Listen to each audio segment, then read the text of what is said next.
আজকে তো সানগ্লাস লাগবে মাস্ট। কেন লাগবে সেটা তোমাদেরকে বলি। আসসালামু আলাইকুম এভরিওয়ান, আমি আসমিন।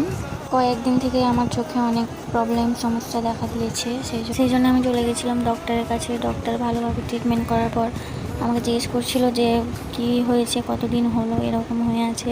তারপর আমি সব ডিটেলসে বললাম। বলার পর বললো যে ভালো হয়ে যাবে। আমি তো এটাই ভাবছিলাম যে যাক, আল্লাহর রহমতে ভালো হলে ভালো। এই কদিন চোখ নিয়ে যা কষ্ট পেলাম ভাই রে ভাই। চোখ যে কি একটা জিনিস, মানে আমার একটা চোখে প্রবলেম হতেই এত কষ্ট পেয়েছি। চোখে প্রবলেম বা অন্ধ দেখতে পায় না, তাদের কত কষ্ট হয়। আল্লাহ যাতে সবাইকে ভালো রাখে, সবাইকে সুস্থ রাখে, এটাই চাই আল্লাহর কাছে। আমরা দাদা ঠাকুর মোড়ে পাশে ছিলাম, হসপিটালের একদম অপোজিটে, জঙ্গিপুর হসপিটাল। এটা নিয়ে ভ্লগ করার কোনো কারণই ছিল না। আমার হাজব্যান্ডে লুকিয়ে লুকিয়ে ওই চোখের ট্রিটমেন্ট চলছিল তখন করেছিল ভিডিওটা। তারপরে আমি বললাম যখন করেই নিয়েছো তখন সবটুকুই করি, আর একটু ভিডিও করে দাও। তোমাদের কাছে একটাই রিকোয়েস্ট, সবাই আমার পাশে থেকেও ভালো থেকো। আল্লাহ হাফেজ।